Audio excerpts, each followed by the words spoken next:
Hello, my dear students. Welcome to my class. I, Dr. Swati Pandya, welcomes you.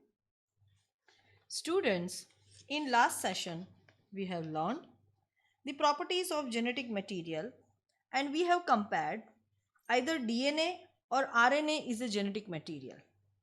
So, few points we discussed in last session. Today, we will talk about replication. But before that, I would like to tell you something about RNA world, which is a small topic in your textbook. From discussion earlier, and even you have learned about RNA world in your last standard, that is 11th standard, and we know the basic structure of RNA. It is made up of single polynucleotide chain, and even there are three type of RNA present. They are messenger RNA, transfer RNA, and ribosomal RNA. Individual functions also we earlier studied, but here we are just remembering the basic structure and basic types of RNA. Each structure of RNA, it consists of single polynucleotide chain. Then if we consider purines, adenine and guanine are present in its structure. Pyrimidine, cytosine and uracil is present. So here actually if we compare the structure with DNA, thymine is replaced by uracil in the structure of RNA. Even RNA contains ribose sugar instead of deoxyribose sugar which is present in DNA. So in this way, these are the basic structure related points in RNA world. Here the point to be discussed about RNA world is regarding the genetic material. Actually, RNA was the first genetic material, and there is now enough evidence to suggest that essential life process like metabolism, translation, splicing, etc. evolved around RNA. All these terms you will be knowing in this chapter only, but afterwards. RNA used to act as a genetic material as well as catalyst, and there are some important biochemical reaction in which it participates and even catalyze the many reactions as compared to proteins or enzymes, right? So RNA actually is more catalyst, so it is very reactive and therefore it is unstable also. This point also we discussed in last session, and therefore we concluded earlier that DNA has evolved from RNA with chemical modifications that make it more stable. This is the proof for that statement which we have discussed in last session. We told that DNA has more stability as compared to RNA. That's why it is genetic material in existing life also. So the reason is DNA must have evolved from RNA with some chemical modification which make it more stable. If we compare RNA and DNA, it is very clear that instead of uracil, thymine is present. This is one of the difference. Then instead of one polynucleotide chain, in DNA, two polynucleotide chains are there. There is a pairing between nitrogenous base, complementary nitrogenous base like A with T and G with C, or vice versa. Even the pentose sugar, it is different in DNA. It is deoxyribose pentose sugar instead of ribose. So these are certain chemical modification which make DNA more stable. So DNA being double stranded and having complementary strand further resist change by evolving a process of repair. So there are certain few basic capabilities which make the DNA as a genetic material. So now we will discuss today the replication process, which is an important topic again in this chapter, and many times the board questions they depend upon this process. That means many times it is asked. Let us again revise.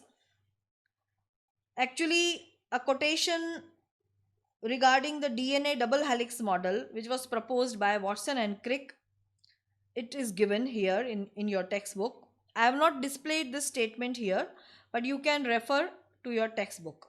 The statements say that it has not escaped our notice that the specific pairing we have postulated immediately suggests a possible copying mechanism for the genetic material.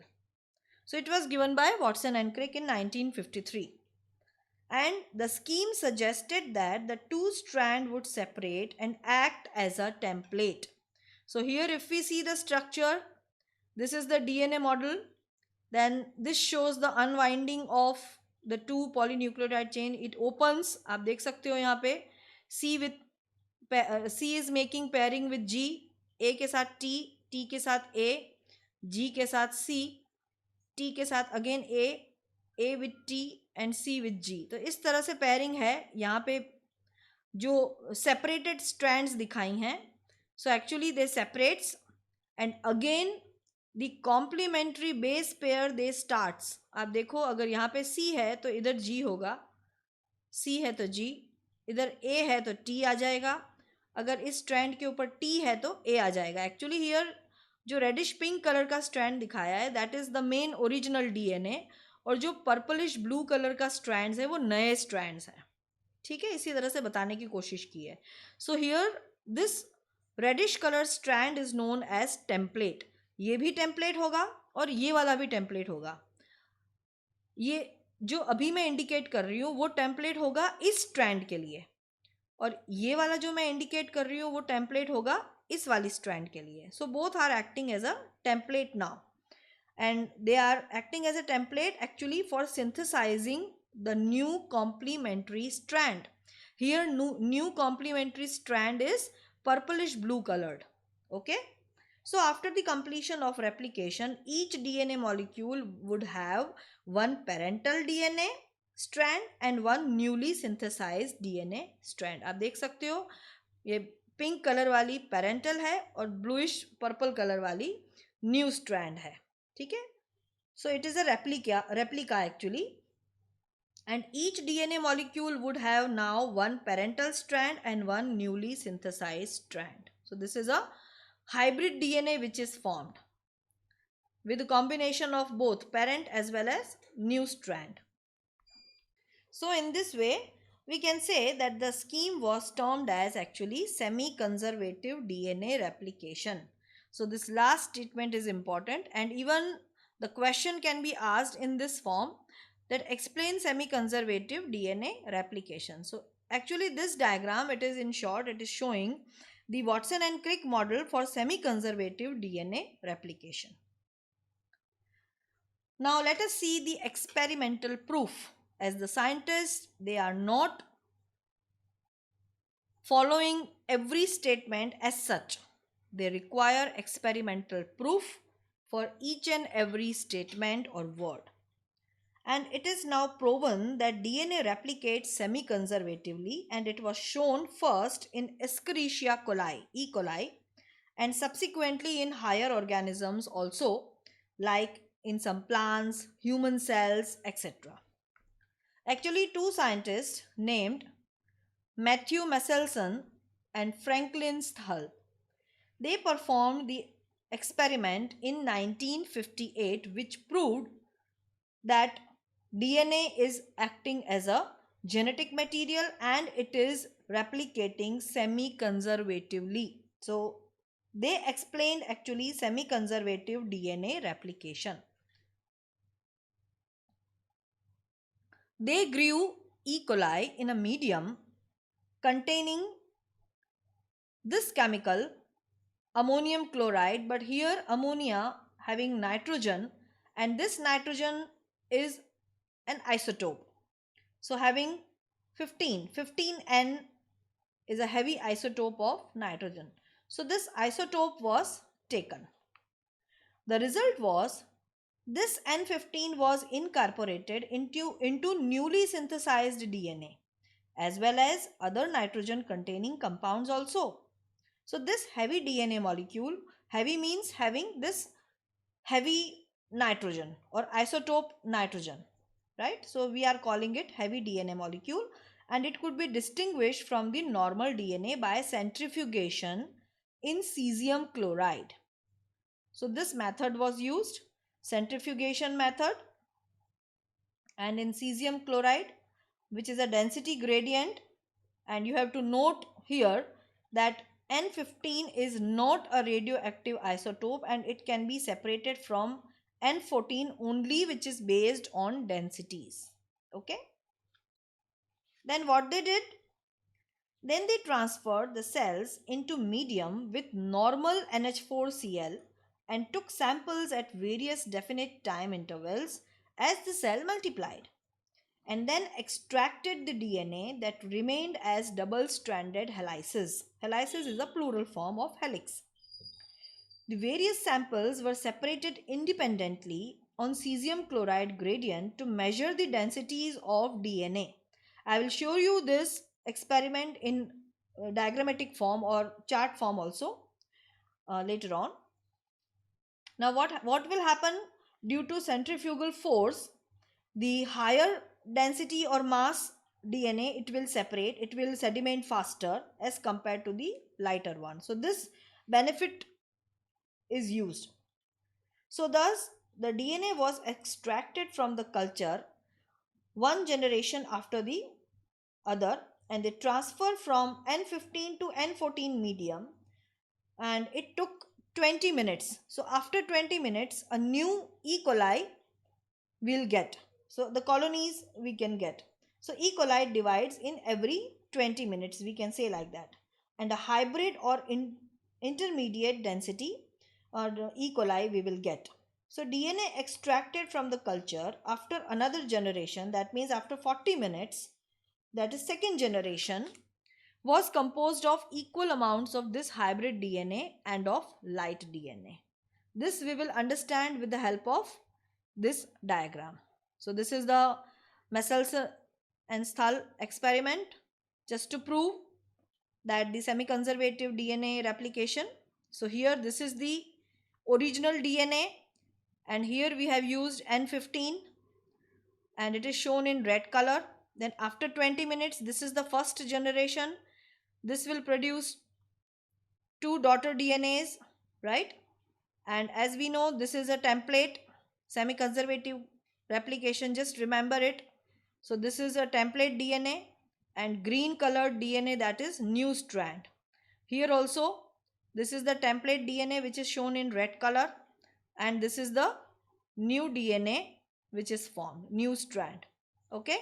So the parental DNA or the template DNA will be having N15 and the new DNA will be having N14, right? So this is the difference. Again, when after 40 minutes, that means when the second generation develop, again these two will be acting as now template DNA and new strands will be developed.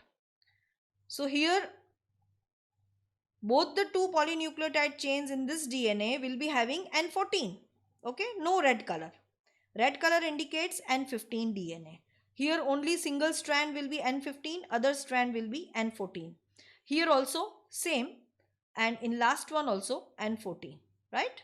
So here in this way, the mixture of these N15 and N14 DNA we will get in this test tube, and here also the mixture will be present. So pure color it is shown like this, N15. Then here it is mixture, you can see here green color as well as red color strand. So it will give you almost brown color, right? So both N15 and N14 DNA strand will be there. So we are calling it hybrid. Then those who are purely N14, here this is pure and this is pure, that means no N15 polynucleotide chain, so we are calling it here light chain.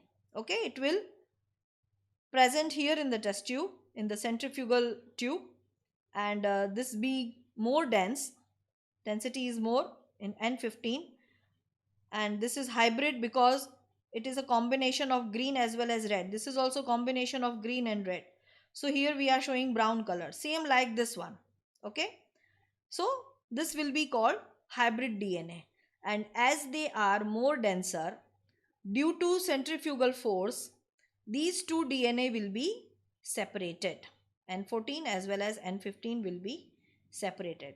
And we can prove that the DNA, it replicates semi-conservatively. So half parental DNA and other half newly formed DNA. Even very similar experiment involving use of radioactive thymidine to detect distribution of newly synthesized DNA in the chromosomes was performed on Vicia faba, that is the faba beans. It is a plant. And it was performed by Taylor, another scientist, and his colleagues in 1958. And this experiment proved that DNA in chromosomes also replicates semi conservatively. So, in short, DNA is a genetic material and it is replicating, it is making its copy generation after generation. That is also proved. So, up till this, today we are ending our session here only. We have learned about semi-conservative replication of DNA and especially the experimental proof by Messelson and Sthal. So this is also another new topic for you. So please revise it and please understand it properly. Repeat it 2 to 3 times, then only it will be understood properly. And do write it when you have learned. Till then, take care. Bye bye, students.